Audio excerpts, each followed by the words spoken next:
blood seeps down his face. When the torture ended, after a week, some of the men were so broken that they could not remember their own names. Their eyes had a haunted, hollow look to them, which one of the men likened to piss holes in the snow. Another, in 600 meters, turn right. Another detainee who'd gone into the interrogation with jet black hair came out of the experience with hair that was completely white. He died not long after being released of a heart attack at 45. When Francie McGuigan was finally returned to Crumlin Road Jail, he saw his father. The older man broke down and cried. There is no record, at least in the public domain, of Frank Kitson's views on interrogation in depth, but it seems unlikely that he was troubled by it. Rough tactics were a signature of the colonial campaigns in which he specialised. his treatise on counterinsurgency was released, one review noted that the four Geneva Conventions of 1949, many parts of which are explicitly relevant, and which Britain has signed, are not mentioned. A subsequent investigation by the British government found that some of the interrogation techniques used against the so-called hooded men constituted criminal assault. But in a controversial 1978 decision, the European Court of Human Rights held that the techniques, while inhuman and degrading, did not amount to torture. In the aftermath of the terrorist attacks of the 11th of September 2001, when the American administration of George W. Bush was fashioning its own enhanced interrogation techniques, officials relied explicitly on this decision to justify the use of torture.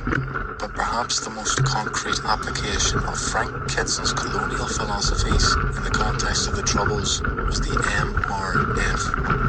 This was an elite unit so murky and clandestine that nobody seemed to agree even on the baseline matter of what precisely the acronym MRF stood for.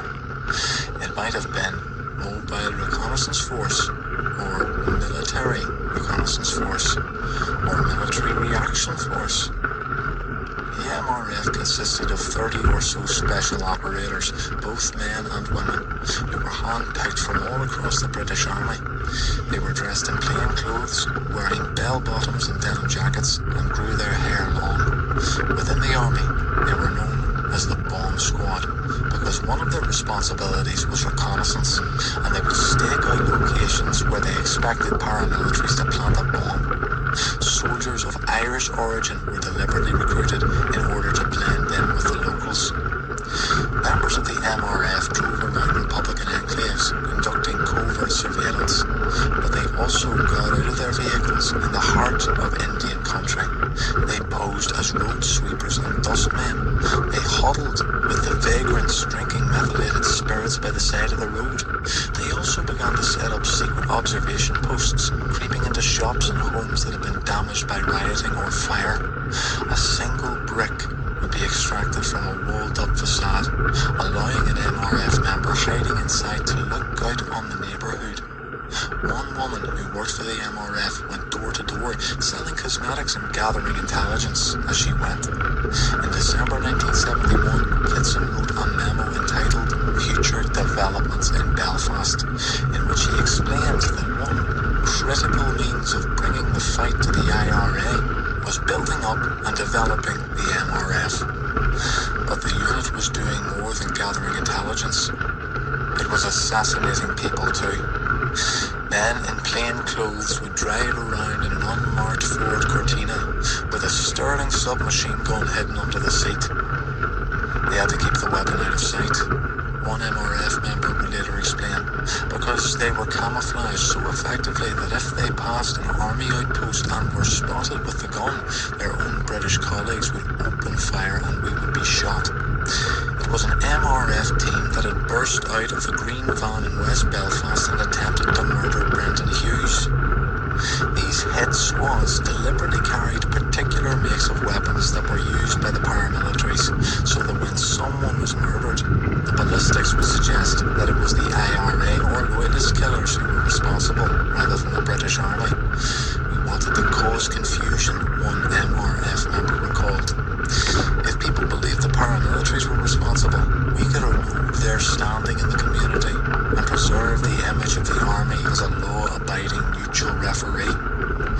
This was particularly true in those instances where the MRF, seeking to assassinate a target, ended up inadvertently killing an unaffiliated civilian instead. One summer night in 1972, a 24-year-old woman named Jean Smith Campbell was sitting in the passenger seat of a car at a bus terminal on the Glen Road when a bullet pierced the window and then her head. At the time, the police announced that no security forces were involved in her death and implied that there might be some connection to political bodies, a shorthand for paramilitary groups in the area. Smith Campbell's family came to believe that she had been shot by the IRA. It would be 4 decades before they learned that she was almost certainly killed by the MRF. Frank Kitson was a maestro of press manipulation. In the aftermath of a spasm of violence, he would summon the local Guardian correspondent, a young writer named Simon Winchester, to visit him at Army headquarters for a briefing. Kitson would proceed to spell out with great certainty the circumstances of the relevant incident, citing the Army's classified intelligence files on the victims. Winchester, feeling lucky to have the scoop, would then dutifully report that the dead man in question had been a quartermaster or an ordnance expert or a senior marksman for the provost. Winchester liked Kitson, whom he thought of as the Little Brigadier, and they became friends. The young correspondent would make social visits to Kitson's family at their home on the Army base and play cards with Kitson's daughter. It was only later that Winchester came to realise how shoddy British intelligence on the provost was at that stage. Turn right.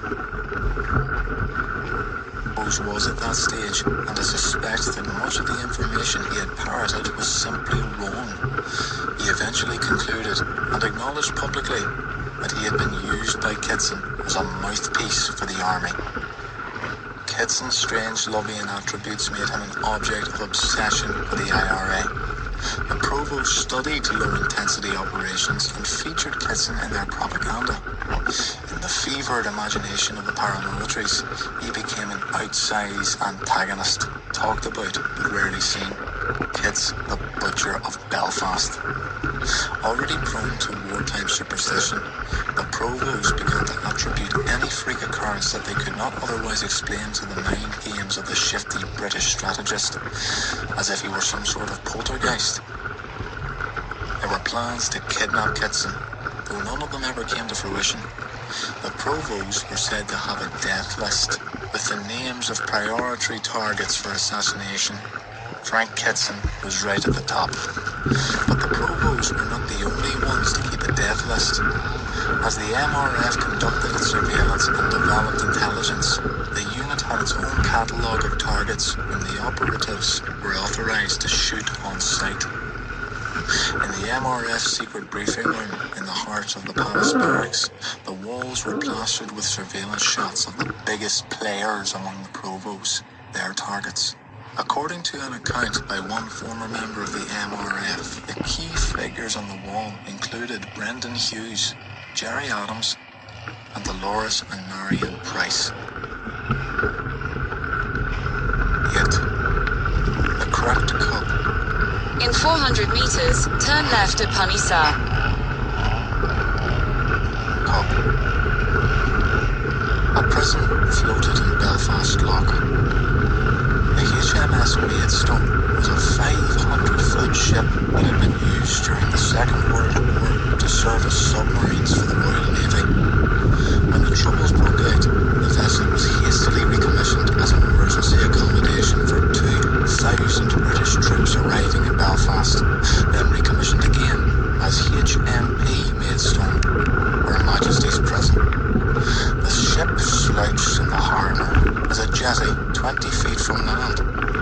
The prison quarters consisted of 2 bunkhouses beneath the deck, stuffy, overcrowded spaces in which prisoners were confined in 3-tiered bunks. The light was dim, filtering through a few small portholes. The space was not fit for pigs, as one prisoner put it. One day, in March 1972, armed guards escorted a high-profile prisoner onto the Maidstone. It was Jerry Adams. After being on the run for months, Adams had been snatched by troops in a dawn raid on a West Belfast home, and now he was ushered roughly into the hold of the ship. He was greeted warmly by friends and relatives who were being held there, but he soon came to hate the place, which he thought of as a brutal and oppressive sardine tin. He may have been a hardened revolutionary, but Adams was not a man who was indifferent to nourishment. He liked a good meal, and the food on the ship was foul. Adams was also in pain. When he was arrested, he had refused to acknowledge that he was in fact Jerry Adams. Instead, he made up a pseudonym, Joe McGuigan, and insisted that was his name. He was taken to a police barracks and interrogated, And eventually, one of the few RUC officers who knew him by sight came in, took one look at him, and said, "That's Jerry Adams." Adams didn't care. He continued to insist stubbornly that his captors had the wrong man. He had been ruminating lately about counter-interrogation techniques. I had seized upon the device of refusing to admit I was Jerry Adams as a means of combating my interrogation, he later recalled. By continuing to assert that I was Joe McGuigan, I reasoned that I could thwart the interrogation by bogging it down on this issue. The interrogators beat Adams, but he wouldn't say a word. They tried good cop, bad cop, one of them going completely berserk, pulling out his gun and threatening to shoot Adams, only to be restrained by the other. But Adams didn't break. It was only when he sensed that the interrogation was finally coming to an end that he acknowledged what everybody already knew, that he was Jerry Adams.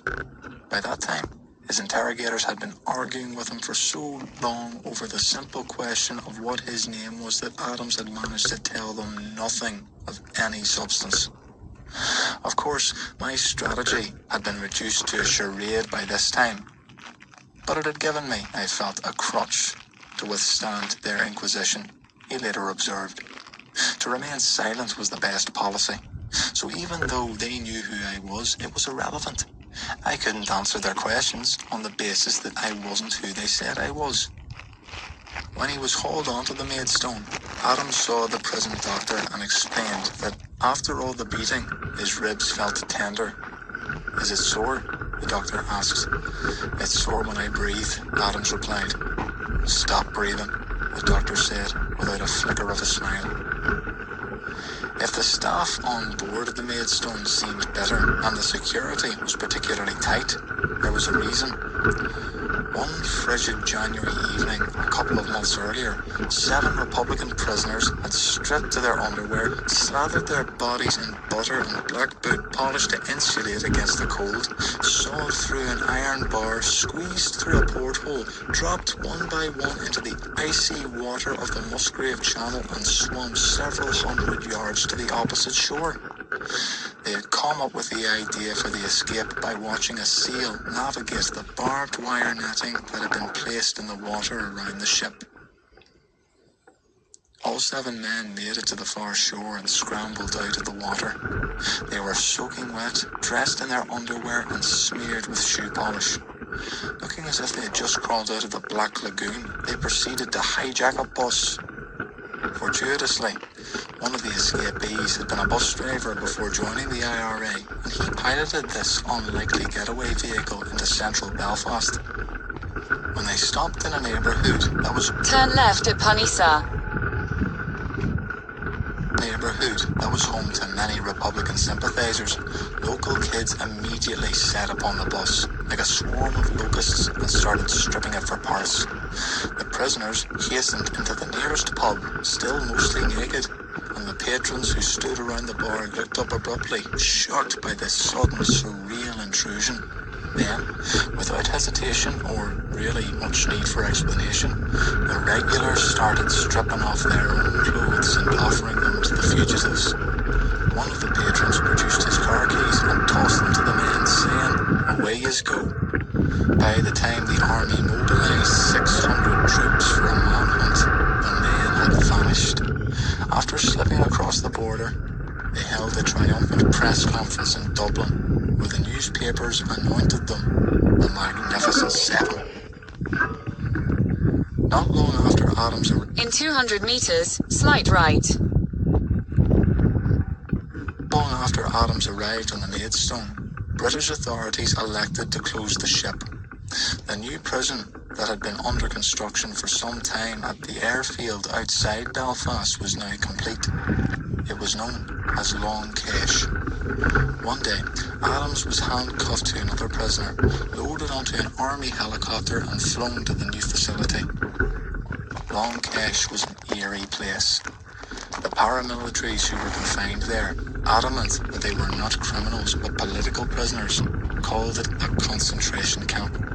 And it looked like a concentration camp.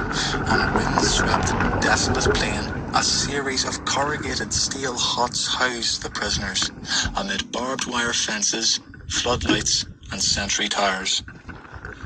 Ron Kesh came to occupy a vivid place in the Irish Republican imagination. But Adams would not be staying long. One day, in June 1972, a couple of months after he arrived, someone shouted, "Adams, release!" At first he thought it must be a practical joke, or worse, a trap. But when he had gathered his belongings and stepped out of the prison, he saw Dolores and Marion Price waiting there for him, with a car to take him home. They drove him into Andersonstown for a meeting with other members of the Republican leadership on a matter of utmost delicacy.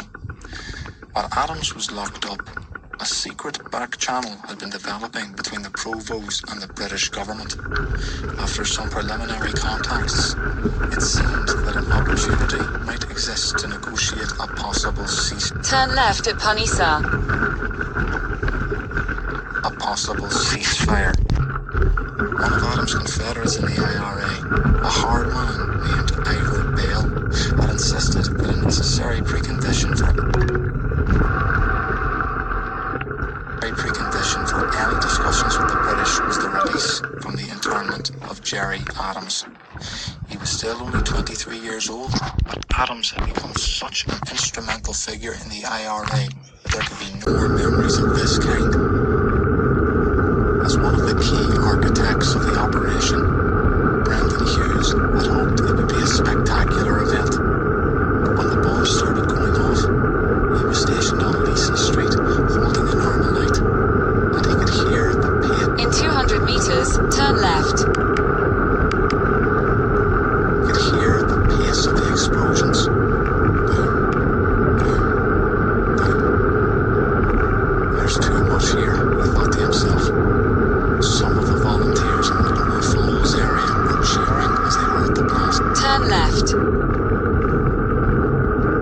As they heard the blasts, but Hughes shouted at them to get off the streets. They had planted too many bombs. They had overestimated. Continue for 1.5 kilometers. Overestimated the ability of the authorities to deal in real time with a calamity on this scale. Hughes would cordon Lloyd, who would come to the house in Andersonstown and chat with her.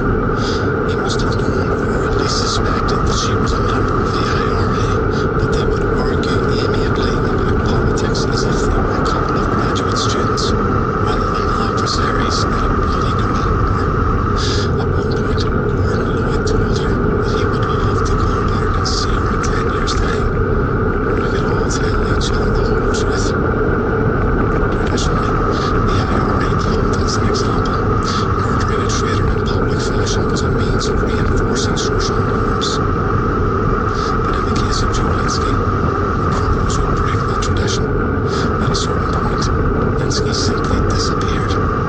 No announcement was made about the verdict of his court-martial. No body was dumped on the street, nor indeed was any explanation ever offered to the Provo rank and file about the true attacker, Joe Russell, or the sordid backstory of the shooting of the cracked cop. Nobody said a word.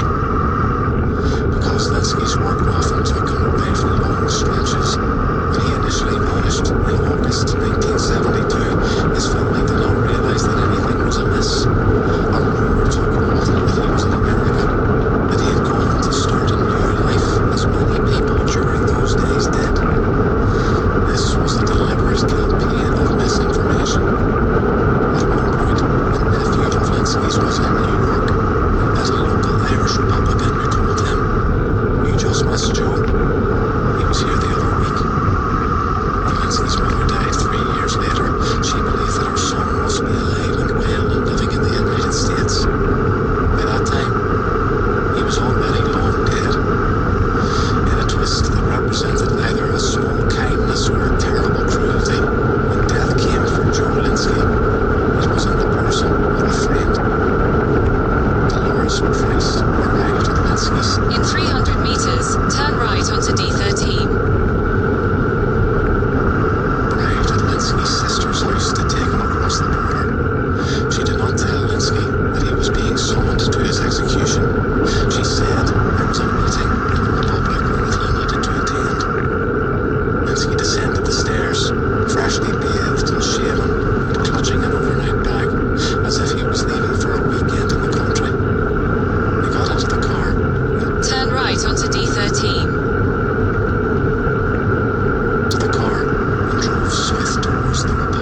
night. He tried to explain to her what had happened, and she said, "I don't want to know, Joe. I don't want to know. I just have this very difficult thing to do." He was sitting in the back seat, and she looked at him in the rear view mirror. "I'll take him to the ferry," she thought. "I'll take him to the ferry and say he ran off. He could escape to England and never come back." But instead she kept driving.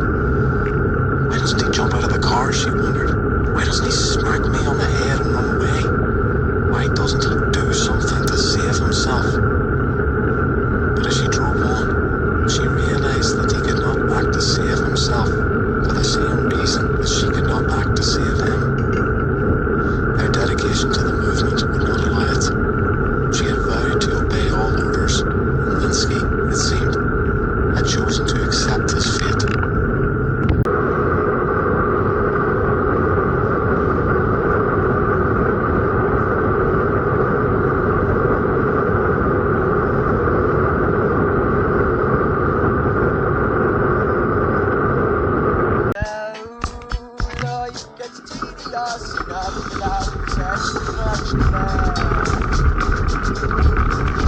In 500 meters, turn left onto D2.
Turn left.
.65 miles. Foursquare Laundry operated an actual door-to-door laundry service, picking up clothing and linens, and then subcontracting to an industrial laundry in Belfast to wash the clothes. But before they got there, the clothes were analysed by British authorities. Traces of explosives could be detected on garments in order to determine whether bombs were being made or stored at a property. Analysts could also compare the clothing being heard about this. Follow this way for 1.31 miles.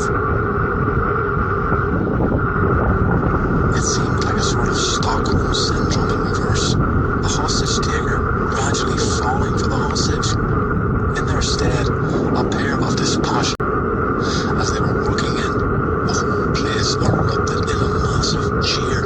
To the Republican prisoners, Leucate, Adams and Hughes were iconic figures, celebrities. When they entered the heavily fortified installation, they were hailed as conquering heroes. Hughes would later count that moment, black and blue, manacled, born into... In 200 yards, take a slight left and continue on cycleway. Born into prison on that great wave of enthusiasm, as one of the greatest in his life. Book 2. Human Sacrifice. Now take a slight left.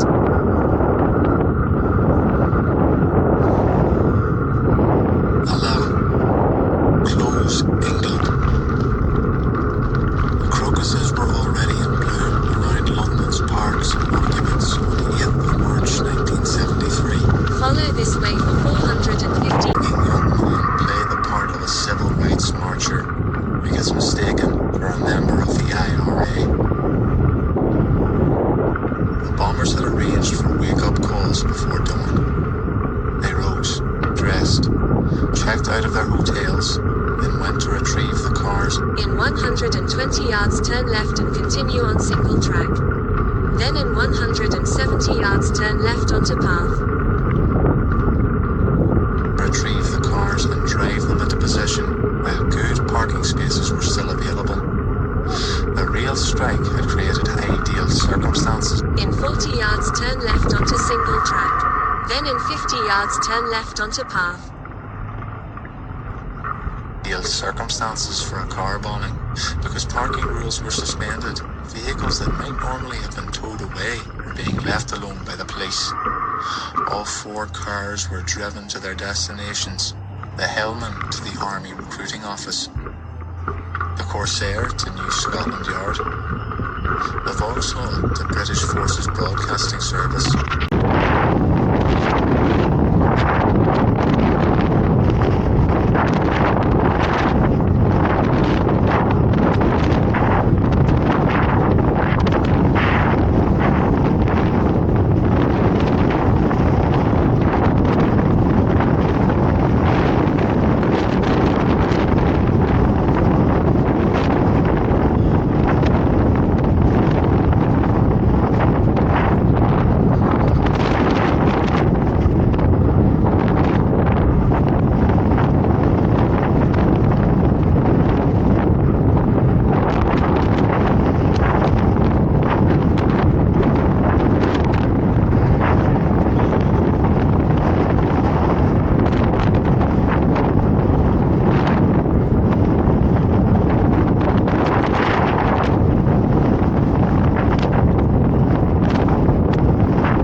Follow this way for 0.62 miles.